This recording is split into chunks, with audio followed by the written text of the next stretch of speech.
I think I'll always hate ridiculously overpowered characters, just because they're always so fun and cool to watch when we first see them use their powers on screen, but give them more than 10 minutes of screen time and watch them get dumber and dumber right in front of your eyes. Or somehow they get sneaked and then become rendered useless for the entire movie so that the writers can have an easier time writing the story. And it really fucking sucks, cause it always feels like it only happens to characters I really like. Welcome to what I call the one scene too powerful problem. When a single cool moment establishes a character as so unfathomably powerful that writers spend the rest of the time scrambling to explain why they don't just solve every problem instantly. And when they don't, it causes us, the viewers, to be either disappointed or frustrated whenever we see them on screen, ruining any type of narrative tension for the rest of the movie. Today, I want to talk about my favorite examples of this, and a few ideas I have on how they can showcase power without breaking the entire story. Let's start with a character that absolutely breaks my heart the most. I've never been a huge fan of the X-Men movies and never particularly cared about any of them besides Magneto, but that was before I was introduced to this guy. This scene is genuinely one of the best speedster sequences ever put on film, just right behind the Flash scene from the Snyderverse. What other superhero do you know that can save more than a dozen people in less than a fraction of a second, while not only listening to a banger of a song, but also having time to flirt with the teachers, moonwalk around the building, and overall having the best time of his life? Despite how horrible this movie was, it did give me my favorite scene from the entire franchise period, but I never knew exactly how much this scene would cost me down the line.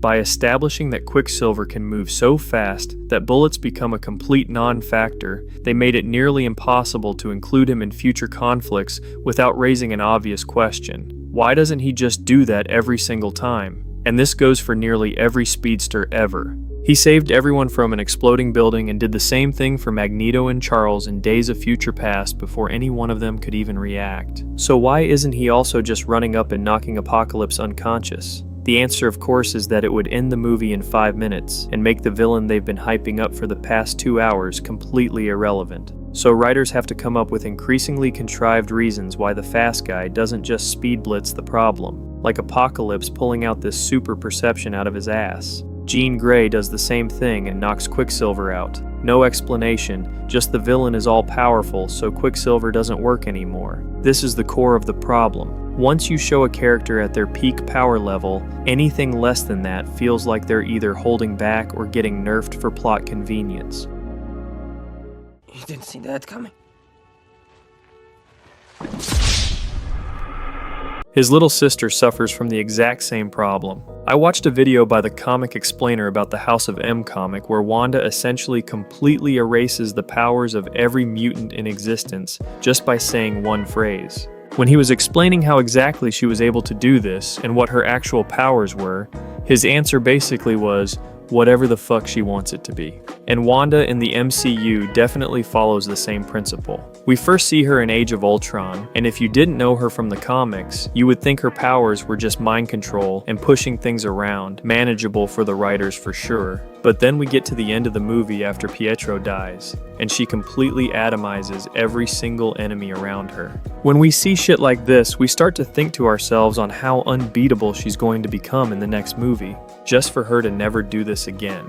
We start thinking to ourselves why she didn't use this against Thanos in Infinity War or Endgame. You could argue that when she used this in the first movie, she was mentally and emotionally amped after the death of her brother. But that argument falls flat when you remember that not only did Thanos force her to kill the love of her life, but brought him back to life and made her watch him die all over again. She definitely had enough trauma in the tank to unleash at least one more scream and atomize the big bad guy in Infinity War or even Endgame, instead of pushing him back a little and taking off his clothes. She does the same thing in Doctor Strange 2, when she completely obliterates that universe's mightiest heroes and turns my boy Reed into damn confetti. And we know for a fact that Wanda could easily do this to Doctor Strange, since they showed us how inferior he was to Wanda magic-wise in the beginning of the movie. The movie tries to justify this by showing that she was holding back the entire movie because she doesn't want to harm her friend. Hypocrisies and insults I have begged you to safely get out of my way. But by the time we get to the Illuminati massacre, her mind should be nearly all the way gone. Speaking of Doctor Strange, I want to talk about how he occasionally forgets the fact that he can control time. By the time we get to Infinity War, we know that Doctor Strange has complete mastery over the Time Stone. We see him use it to create time loops, freeze time, and reverse it all in the same movie. So when we get to the fight against Thanos, the man threatening to delete half of all life in existence, it never once occurred to one of the smartest minds on Earth to just freeze time and take the gauntlet off his hand. And he's even way more nerfed in his own movie. The fight he had against Thanos is the best showcase of the full extent of his magic we have ever seen. He's turning black holes into butterflies and making shadow clones that can actually do damage. But we then get to Doctor Strange 2, and he's not doing any of that. Don't get me wrong, Wanda is still putting him on a leash, no matter which version of Strange she would be fighting. But Strange isn't as impressive as he was in Infinity War. All he does is throw a few snakes at her, then runs away the whole movie.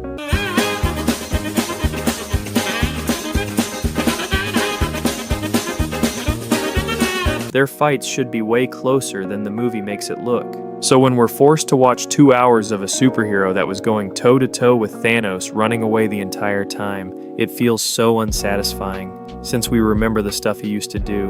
And the same thing goes for Vision. But we need to go.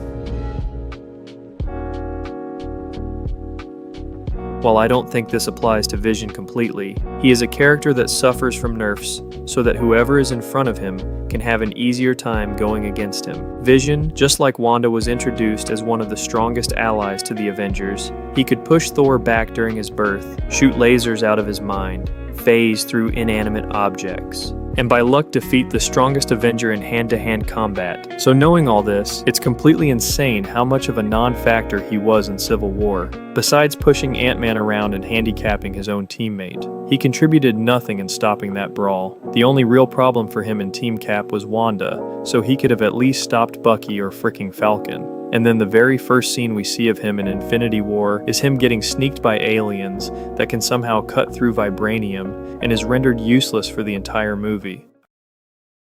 I think the biggest reason why writers and directors keep falling into this trap is because of how undeniably cool and entertaining it is to watch these scenes. It's like I said before, that Quicksilver scene is one of my favorite scenes from the franchise, and clearly a lot of people feel the same way. The same goes for Doctor Strange versus Thanos. The writers knew they would probably become fan favorite moments, so they add them to their movies not thinking about the consequences they are going to have to deal with in the future, not realizing that to us, the audience, that scene becomes the official benchmark for that character. And if you don't explicitly explain why the character is weaker or struggling against something they should be handling with ease, it reads as inconsistency or plot-induced stupidity.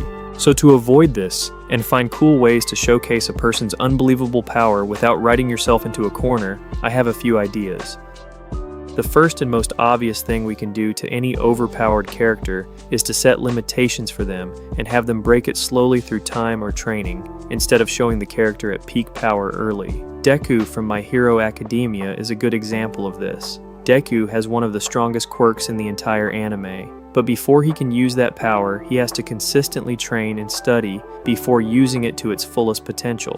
Otherwise, he would tear his body apart if he tried using too much of it too soon. And if you don't like that idea and want the character to go into God mode from the jump, you can make the limitation a part of the showcase. When you show a character using their full power, remember to also show the audience the cost of that full power, so the audience is less reluctant to question why they don't just spam it. Like the Avatar State or the Nine Tails Chakra mode from Naruto. Both awakenings are usually powered by rage, which causes the user to lose control of themselves. Once the awakening is over, it also leaves the user drained and completely vulnerable to attacks. We can also have them have psychological or situational constraints. Homelander from The Boys is a great example of this. His weakness isn't another powerful being, it's his need for approval, his psychological instability, and his trauma. These are limitations that make narrative sense and don't require you to nerf his actual abilities, or make it clear that the character's power only works in specific conditions. Magneto, in a factory surrounded by metal, is way more powerful than a Magneto stranded in a desert. There's probably tons of other examples of other overpowered people done right, and tons of other ideas out there. As long as when writing these overpowered scenes, You think 5 steps ahead of time for the sake of the story, so you don't accidentally ruin any type of fight scene you include that character in.